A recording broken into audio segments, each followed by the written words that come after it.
Czy nurkowanie może się znudzić? No bo ile razy można nurkować i oglądać to samo? Łukasz Kwiatkowski znalazł odpowiedzi na te pytania i zaczął tworzyć podwodną mapę wapienników sulejowskich. Najpierw chciał robić to dronem, a potem znalazł inny sposób. Zapraszam do wysłuchania odcinka o sposobie na nudne nurkowanie. Podcast z podwody. Rozmowy o nurkowaniu, sprzęcie i eventach nurkowych. Kieruj się pod wodę. Cześć Łukasz. Witaj. Powiedz mi, gdzie ostatnio nurkowałeś?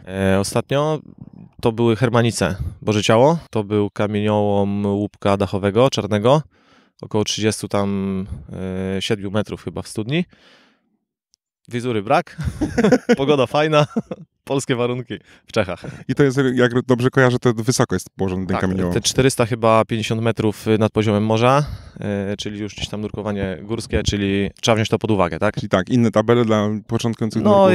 jeżeli komputer ci uwzględnia, szczytuje ciśnienie, tak, wysokość, na której jesteś, ciśnienie otoczenia, to on ci to sam przeliczy, nie? Jeżeli bez komputera nurkujesz, chyba nie, w dzisiejszych czasach nie ma takich ludzi, no musisz to uwzględnić, nie?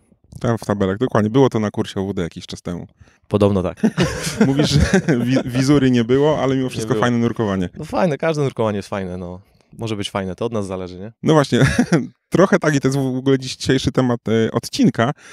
Czy nurkowanie się nudzi? Bo znam takie osoby, które po kilkunastu wejściach do wody, do tego samego akwenu, no po prostu się znudziły tym nurkowaniem. I do tego przejdziemy, ale najpierw chciałbym Ci troszeczkę przedstawić słuchaczom, w sumie, żebyś sam się przedstawił, jak wyglądała Twoja kariera nurkowa, od czegoś zaczynałeś, co teraz robisz, jak to u Ciebie wygląda? No u mnie to było tak. Najpierw był taki znajomy, Piotrek, który zabrał mnie tutaj do tego naszego lokalnego poligonu nurkowego. Wapienniki sulejowskie, tak? Tak jest. Zrobił mi takie intro, wiesz, metodą na Liptona. Wiesz jak to jest? Bierzesz gościa, maczasz, wyjmujesz i gościu jest zadowolony, bo był pod wodą, nie? No tak, bo Cię jeszcze wyciągnął, to ten plus. Tak. No wiesz, jak z torebką z herbatą, nie? Maczasz, wyjmujesz. No, przyjechaliśmy, wiesz, kazał mi się ubrać, wytłumaczył mi pokrótce, o co chodzi. Opłynęliśmy tutaj te takie główne gdzieś tam punkty, główne atrakcje. Wróciłem do domu, no i gdzieś tak się w to wkręciłem, że obejrzałem, wiesz, całego YouTube'a, tutoriali, nurkopedię, przeczytałem. Wtedy jeszcze podcast nie istniał pewnie. Nie, no gdzie tam, nie? No i na kolejny tam tydzień, czy za 2 tygodnie, jak się umówiliśmy, no to już, wiesz, ja już chciałem, wiesz, ja usiąść za kierownicą, trochę inflatorem tam poruszać, już mniej więcej wiedziałem, o co chodzi. No i trzeci raz mnie nie zabrał już. Trzeci raz powiedział, że na kurs muszę iść, zrobić tak uprawnienia i będziemy sobie nurkować. No i to taki był początek, tak? No był kurs i później się zaczęło, nie? Czyli spodobało Ci się? No ja. No dobra, czy OWD zdobyłeś, to potem? No co potem? No potem był gdzieś tam ten głód wiedzy, cały czas, głód tak dalej i żeby to nurkowanie cały czas było jakieś takie rozwijające. Zrobiłem OWD na jesieni, jakoś tak w połowie września, w Piance, nie? No to już wrzesień w Piance, no to już jest taki koniec sezonu, można powiedzieć. I za chwilę pojawił się suchy skafander. W listopadzie wjechał suchy skafander, bo gdzieś tam nie kleiło mi się to, że sezon się kończy, no i trzeba będzie zrobić przerwę, nie? Dłuższą, no więc, tak. no, więc był ten suchy skafander. No na początku nie było nudy, ja bynajmniej tak miałem, że to nurkowanie na początku no, nie było opcji, żeby się znudziło, bo cały czas coś tam było, tak? No byłem kompletnie zielony, kompletnie gdzieś tam pływalność kulała, zużycie, wiesz, ogromne. Nurkowanie z pełną butlą plecową tutaj na wapnie na 6 metrach to było 25 minut, nie? I wyjście. Więc było nad czym pracować, było co poprawiać, było gdzieś tam, wiesz, do czego dążyć. I u mnie to było tak ze wszystkim, że jak coś gdzieś tam stawało się faktem, nie? No nie wiem, pływalność mi przestała sprawiać trudność, nie wyrzucało mnie na górę, to gdzieś tą poprzeczkę sobie, wiesz, dalej przesuwałem, żeby nad czymś innym pracować, bo po prostu takie zwykłe, powtarzalne, kolejne takie samo nurkowanie nudziło. No, I to każdy, myślę, że tak ma, nie? No nie da się, no po prostu nie da się 70 raz wejść, wiesz, po tej samej poręczówce, tą samą trasę. Jak porównałbyś profile później, to każdy jeden jest taki sam, nie? No ile można? Znam takich, co tydzień mogą. No tak, no wiesz, to wszystko zależy komu co wystarcza, kogo co zadowoli, nie? Jeżeli nie masz gdzieś tam potrzeby się rozwijać i gdzieś tam iść do przodu, no to można, nie? No można w ten sposób, nie? A powiedz mi, poza tam suchym skafandrem OWD, to konfiguracja typu twinset, side mount? Side mount. Ja tak, zdecydowanie. Ja OWD zrobiłem w singlu i nigdy w życiu nie miałem twina na plecach. Od razu gdzieś tam ten side mount. No Piotrek, który mnie zabrał, tak, w side mouncie pływał i to on zaczynał w side mouncie w takim momencie pływać, że nie było to tak powszechne jeszcze. Gdzieś te pierwsze uprzęże to Piotrek mówił, że to były bieda side mounty, czyli skrzydło od singla z wywalonymi pasami do butli, dorobionymi gumami, dringami, nie? I w ten sposób. Gdzieś tam kombinowali, uczyli się też w internecie, podpatrywali, nie? Jakieś filmiki. No nie było, wiesz, Divezona, czy tam jakichś innych sklepów, tak jak teraz jest, nie? Full, no wchodzisz, możesz kupić sobie wszystko wszędzie, tak? To były gdzieś tam jakieś początki i Piotrek w sidemoncie pływał, gdzieś tak mi się to spodobało, od razu poszedłem w to. I potem jakiś multistage? Tak, znaczy no wiadomo, czym bardziej gdzieś ta kariera nurkowa moja szła do przodu, te nurkowania stawały się poważniejsze, no siłą rzeczy trzeba było, tak? Gdzieś skończyłem kurs Advanced Nitrox i dekoprocedury, zaczynałem przygodę z nurkowaniem dekompresyjnym, gdzieś tam z akcelerowaną dekompresją, no siłą rzeczy kolejne flaszki pod tą wodę trzeba zabrać, nie? I się okazało, że wiesz, sidemount, który naprawdę fajnie mi gdzieś tam grał z 2 flaszkami, nie tak samo działa z 4 czy z 5, nie? No Michura poszedł z 10. Tak, poszedł z 10, ale on tam w tym filmiku zaznaczał, że to jest tylko dla potrzeby pokazania, że się da, ale no nikt normalny takich nurkowań w takiej konfiguracji nie robi, nie? Wspomniałeś o Tomku. Michura miałem okazję też poznać na etapie kursu właśnie warsztatów takich multistage. Wiesz, do pewnego momentu gdzieś z tą konfiguracją sobie poradziłem sam, ale gdzieś tam takie kruczki małe były, z którymi sobie nie umiałem poradzić i gdzieś tam no, musiałem poprosić go o pomoc. Bardzo sympatyczny człowiek. Bardzo, bardzo. Mówimy o tym nudnym nurkowaniu. Mnie zawsze zastanawia, co taki nurkowie robią, nie wiem, na takim 20-minutowy deko. To nie jest nudne? Nic, nie, no jest nudne. Ale to wiesz, to jest nudne i to no nie pominiesz tego. Jeżeli chcesz przedłużyć ten czas denny gdzieś tam na większej głębokości, no to musisz się liczyć z tym, że to nurkowanie się nie kończy w momencie skończenia fazy dennej, tylko wtedy się nuda zaczyna dopiero. Znaczy wiesz co, Krzysztof Starnawski na przykład sobie laminuje książki, czyta. On w webinarach o tym mówił, że tak, że lubi sobie wyrwać parę stron, zalaminować i zawsze jakieś rozwiązanie, nie? W Sherwaterze chyba jest gra. No to są, wiesz, to wszystko wedle potrzeb, nie? No tak, nie idę nurkować, idę pograć w grę. To jest jedyny czas, kiedy mogę. Znaczy wiesz, no są miejsca, gdzie tą dekompresję możesz zrobić w locie, wiesz, ty możesz być na głębokości, ale możesz sobie popłynąć w jedną, w drugą stronę, obejrzysz, coś tam, nie wiem, zdjęcie zrobisz, nie, obojętnie.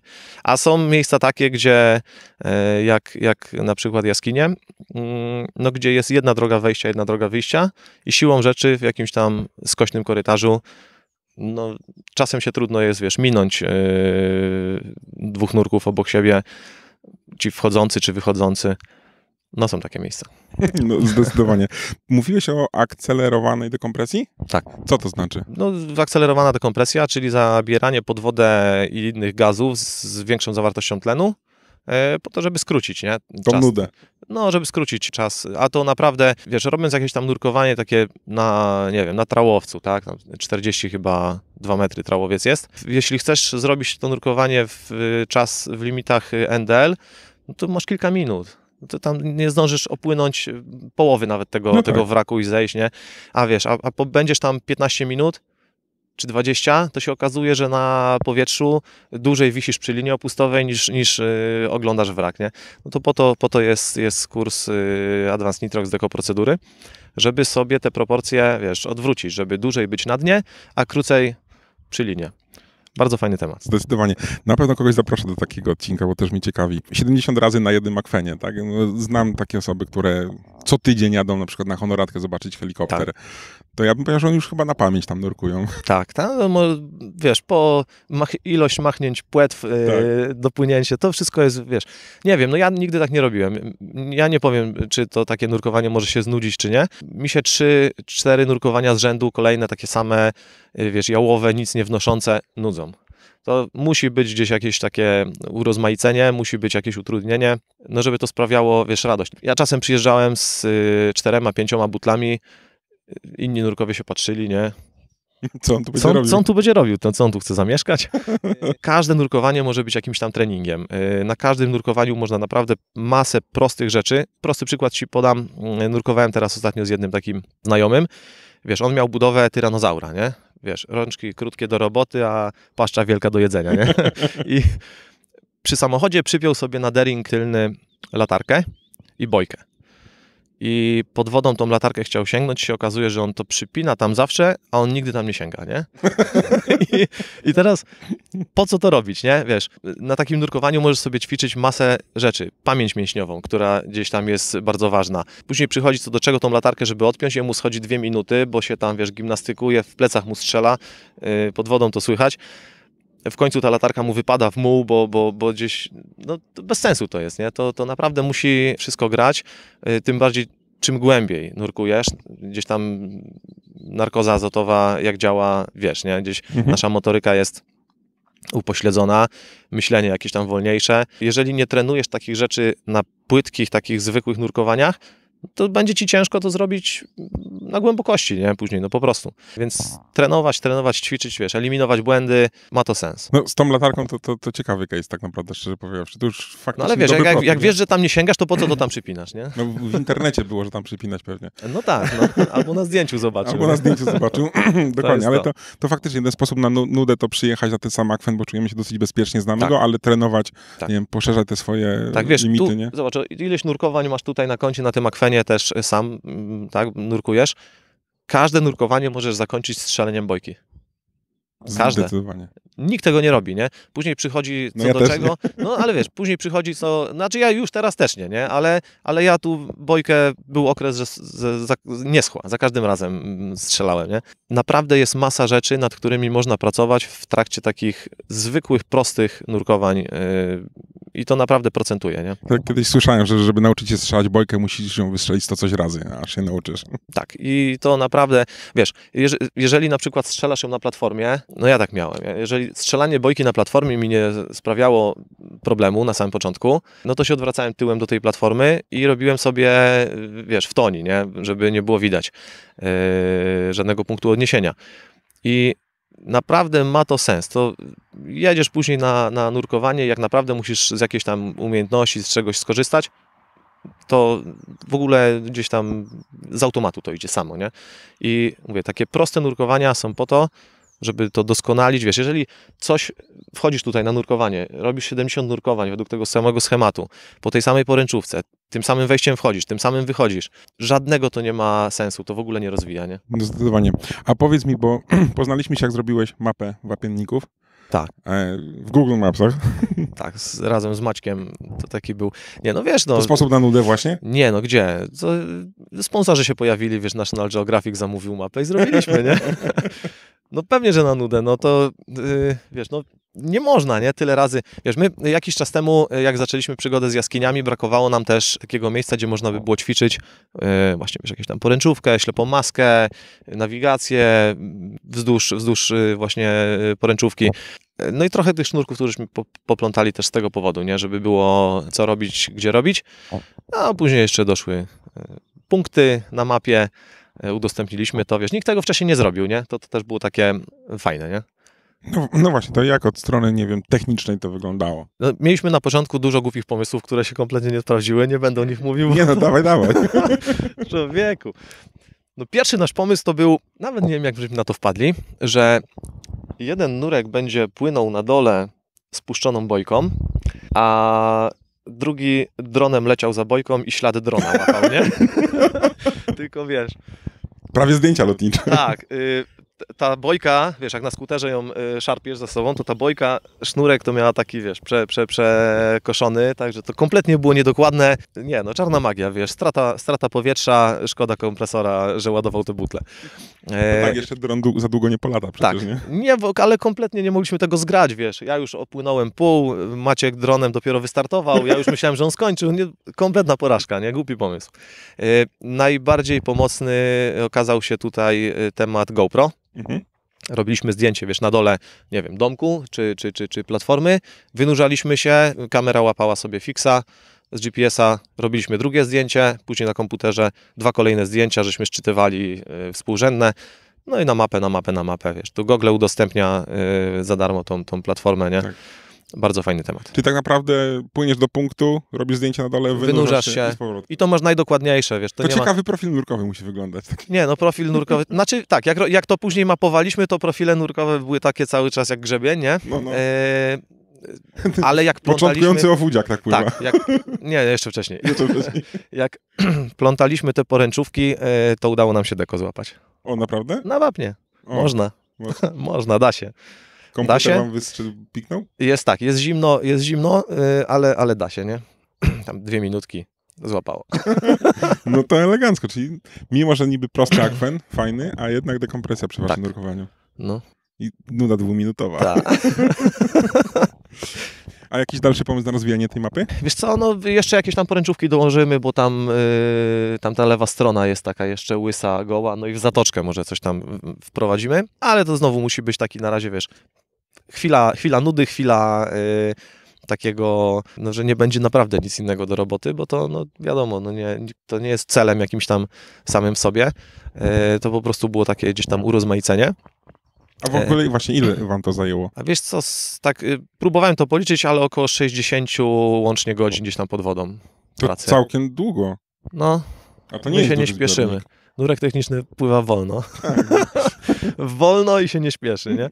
Nie, no wiesz, bez spiny. Trochę żeśmy poprawiali, tą główną poręczówkę taką na środku, co na dnie puściliśmy, raz rozplątaliśmy, późniejśmy ją zdjęli, przesunęli trochę, bo się wizura poprawiła, się okazało, że ją przeplątaliśmy po takim terenie bezsensownym, a obok jest fajniejszy, coś lepiej widać, więc ją przesunęliśmy tam. No to rozwojowy temat, nie wiesz. I to mapowane, że tak powiem, była ta część tutaj, ta nurkowa, nie cały akwen jeszcze. Nie, no tak myślę, że mamy, a ja wiem, z 60 może procent złapane, nie? Czy jeszcze 40 jest? Jeszcze jest. No tam jeszcze w zatoczce też parę punktów mamy takich fajnych i tam przy tych klifach, nie? Tam no będzie fajnie. To już podrzucam pomysł, schowajcie coś gdzieś w jakimś punkcie, oznaczcie na mapę, niech ktoś tam przypływa i wyciąga skarb. No coś tam się pojawiło, wiesz. Dodatkowe tematy pojawiły. Pewnie się coś jeszcze pojawi, nie? Mam nadzieję tak naprawdę. A mówię, 60 godzin łącznie nurkowań, a to wyjść to było pewnie setki w takim razie tutaj, nie? Nie, wiesz, to my to się staraliśmy tak, że jak już się ubieraliśmy i wchodziliśmy do wody, to braliśmy po 3-4 butle, żeby nie wchodzić za dużo razy. Nie chce nam się już tak, wiesz, to nie, wiesz, będziesz miał moje lata, to zobaczysz. A powiedz mi, jak odbiór waszego pomysłu w sieci? No, raczej komentarze były takie pozytywne. Mówisz raczej, bo jak to w internecie, nie? Nie. Znaczy ja tam nie zauważyłem, nie wczuwam się w to aż tak, nie? Wiesz, ja to gdzieś tam dla siebie żeśmy robili z Maćkiem, a nie pod jakiś tam poklask, wiesz. No ty mnie zaczepiłeś, mówisz, to mapa wapienników, no. Nagramy odcinek. Ja, Boże, ile można mówić o tym? Nie, wiesz, to ciekawy temat właśnie dlatego, że mówię, mnie też takie czasami nurkowanie, takie, wiesz, bez celu, to mi się aż nie chce, tak? A jeżeli jest faktycznie coś do zrobienia, tak, to wiesz, bardzo chętnie. Ja jakiś czas temu przy okazji kursu podlodowego poznałem twojego podwórka dziewczynę, Weronikę, i ona miała tak, że jak słyszała wapienniki, nie odbierała telefonów, nie? No. Wiesz, gdzieś pojechać na nura, okej, nie? Ale mówi, ile można na to wapno? No można, nie znasz się. Nawet trzeba, 40% do zmapowania. Trzeba. Także to jest taki temat, mówię, to jak będzie wyglądało nasze nurkowanie zależy tylko i wyłącznie od nas. Czy będziesz tak wchodził bezmyślnie i robił cały czas to samo i nic ci to nie da? Tą samą pętelkę. Tak, czy po prostu będziesz sobie to robił, wiesz, no pierwszą osobą, z którą gdzieś tak się spotkałem i poczułem taką, wiesz, połączenie mentalne, nie? I co o tym mówił normalnie, był Michur, nie? On mówi, słuchaj, jeżeli coś gdzieś nie sprawia ci już problemu, wychodzi ci to automatycznie, utrudnij sobie. Mimo, że czasem może nie ma to takiego sensu jakiegoś, wiesz, no nie wiem, no nie ma takiego gdzieś tam ćwiczenia, skilla gdzieś w konspektach federacji, nie? I tak dalej. Utrudnij sobie. Jak sobie dasz radę z tym utrudnionym, to prostsze to będzie w ogóle już bułka z masłem, nie? I tak powstali freediverzy, są utrudnili, nie biorą butli. No tak. Wiesz, ja zawsze miałem takie, każdy krok do przodu, który robiłem, to był najpierw poparty gdzieś tam jakąś decyzją, jakieś tam informacje w internecie były szukane. Miałem takie swoje, wiesz, sidemontowe, ich troje, nie? Brytyjczyk Steve Bogarts, który zasypuje internet filmikami swoimi. Drugi Brytyjczyk Steve Martin, który tam na Gozo teraz działa. I Nowozelandczyk też, same Steve'y, Steve Davis. I jak poznałem Michura, to wiesz, ich troje się musiało zmienić w 4 pancernych. No jest setki godzin gdzieś tam pod wodą i ćwiczeń owocują. Setki, tysiące. No, tysiące. Tysiące. Tak jeszcze z ciekawości, jakiś inny akwen też będziesz może robił mapkę? Nie, znaczy nie czuję takiej potrzeby, nie, wiesz, tu jest nasz lokalny poligon, wiesz, pojedziesz na Honoratkę, jakąś tam mapkę masz, pojedziesz na Jaworzno, jakąś mapkę masz, nie? Wszędzie, gdzie jakaś baza funkcjonuje, każdy raczej ma to ogarnięte. No tu ten zbiornik, jak wiemy, jest prywatny, ale tak dla nurków no, nieudostępniony komercyjnie, nie? I był taki okres, że tutaj, wiesz co, poręczówki się mnożyły, nie? Tam każdy, kto przyszedł, to sobie swój sznurek doplątał, taki w ogóle bez sensu jakiś, nie? Gdzieś jakieś skrzyżowania z 6 linek się robiły, nie? My sporo tych poręczówek żeśmy powycinali tu też, zrobiliśmy trochę porządku z tym. Jeszcze trochę zostało, no ale powoli. Zrobię odcinek z tymi ludźmi, to kładą poręczówki, będą mówić, ktoś nam ciągle wycina. Tak będzie. Nie, wiesz, my to żeśmy powycinali poręczówki takie bardzo stare, już widać było, że ona, wiesz, w większości to szła w mule, leżała tak, na dnie, tak. nie? Więc to, żeby po prostu bałaganu nie było. Jakieś tu poręczówki były takie, też widać w miarę stosunkowo nowe, to próbowaliśmy dojść do tego, czy to której szkoły nurkowej, nie? Bo to tam, wiesz, czy do nawigacji, czy do czegoś sobie ktoś coś położył, żeby komuś też nie popsuć. To staraliśmy się złapać kontakt i dowiedzieć, nie? Co to jest. Jedną poręczówkę tam żeśmy znaleźli też właściciela, powiedział, nie ma problemu, mówi, dołączcie to po prostu do całego zestawu, wrzućcie też do mapy, nie? Trzeba przesunąć, to przesuńcie. Nie wnikam, nie? Czyli super, super. Tak, nie było żadnych problemów, żeby to jakoś tam ktoś utrudniał, ktoś mówił, że nie ruszajcie, nie? Tak, moje. Tak, nie, no wiesz, to takie bezpańskie, nie, to wszystko. No tak. Nie, no ale to fajnie mówię. Wiesz, mapę udostępniliśmy, żeby też gdzieś tam służyła innym. Na Google'ach możesz sobie odległość zmierzyć, złapać z punktu do punktu, nie? Zaplanować tą trasę. Tak. Jeszcze, wiesz, to byśmy chcieli, jeszcze na razie mamy mało skrzyżowań, ale jak to dojdzie, myślę, że dodamy jeszcze azymuty, no bo to też się przyda. Głębokości myślę, że nie ma sensu, bo tu jest płytko, albo bardzo płytko, także to nie jest gdzieś tam honoratka, nie, żeby te tory opisywać aż tak, ale coś tam pewnie z nudów jeszcze dubniemy. Ale fajne jest to, że na mapie porobiliście zdjęcia, co tu w danym momencie jest. No, część jest jeszcze do wymiany, bo no, mapę w większości to chyba robiliśmy, jak była wizura straszna. Czyli jak zawsze praktycznie. Tak, no straszna. Teraz jest fajna, nie? Więc trochę te zdjęcia uzupełniamy, trochę podmieniamy, trochę. No nie, jak wrzucisz za dobre zdjęcia, potem ludzie przyjdą, powiedzą, to tak nie ma, tylko w internecie ładnie ale wygląda. to wiesz, odpalasz później Lightrooma i w Lightroomie dodajesz jeszcze 10 metrów do wizury, nie? Tak. Od I mglenia. rekiny. Tak, to wiesz, to... Czasem ja na początku, jak robiłem zdjęcia GoPro i wchodził na przykład instruktor, u którego robiłem OWD z aparatem, później zdjęcia wrzucał na internet, ja oglądałem swoje i mówię, kurde, czy on był w tym samym zbiorniku niż ja? Nie, one takie, wiesz, zgrane z wcześniej. Nie, no na pewno, wiesz, z zeszłego roku puszczał, nie, albo sprzed 2 lat. No i jest to taki temat, czasem ta wizura, ale dochodzisz do takiego momentu w nurkowaniu, że ta wizura tak naprawdę nie jest ci potrzebna. Tobie jest potrzebne trochę wody No tak. i wiesz, czy ta wizura jest lepsza, czy gorsza. Okej, jak jedziesz gdzieś pierwszy raz, No to tak, nie wiem, na Hańczy byłeś? Jeszcze nie w planach. W planach, polecam, nie?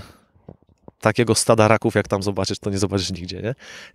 No wiesz, jak pojedziesz w jakieś nowe miejsce i nie ma tej wizury, no słabo, nie? No nie wiesz, gdzie byłeś, nie? A tak to każdy ten zbiornik gdzieś tam w jakiś sposób jest inny. Na pierwszy raz wizura może być. Ja na setny już nie musi być. Ja pamiętam właśnie mój egzamin na honoratce, gdzie z instruktorem nam ponurkowaliśmy, potem poszliśmy do takiego nura rekreacyjnego. On mi opowiadał, no tu był helikopter, tu był szczupak. Mówię, o czym ty mówisz w ogóle, człowieku, nie? Nic nie widziałem, ale dopiero jak w tygodniu kiedyś pojechałem na honoratkę, wcześniej rano, no to faktycznie... No tak, w weekendy się nie jeździ tam raczej, nie? No i właśnie tak, to nurkowanie mogło mnie zniechęcić, bo nie uderzyć, nie było nic widać, to zimno, ale jak pojechałem sam w tygodniu, wcześniej rano, to wizurka... No wiesz, tu teraz od czasu jak Zakrzówek jest zamknięty, to te bazy tu inne no, są oblegane, nie? Przyjeżdżają ludzie z daleka. No nie każdy zresztą pływalność od razu ma taką, każdy mącił na początku, nie? Więc te płytkie tory tutaj, gdzie kursy się odbywają, no siłą rzeczy muszą być zmącone. Tak. No, też To nie jest, tak, to nie jest, wiesz, to nie jest norweska jaskinia Litiaga, w której byliśmy na jesieni, gdzie dno składa się z żwiru, jest ciasna tak, że się ocierasz, wiesz, i plecami, i brzuchem, mącisz, ale w 2 sekundy jest klar z powrotem, nie? No, jakiś prąd pewnie wymaga swojego, Tak, nie? prąd wychodzi, wiesz, to tam to możesz się czołgać po prostu i powinni OWD w takich miejscach robić, nie?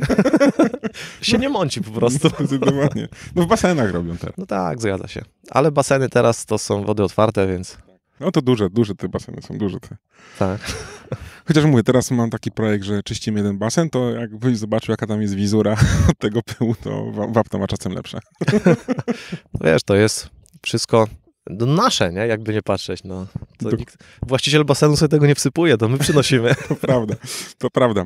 To co, jak dalej będzie twoja kariera wyglądała? Co teraz? Co w planach? No. No jest tam coś po głowie chodzi. Pierwszy temat taki, który się klaruje i już może coś w przyszłym tygodniu będę wiedział, to będzie rozpoczęcie przygody z instruktorką.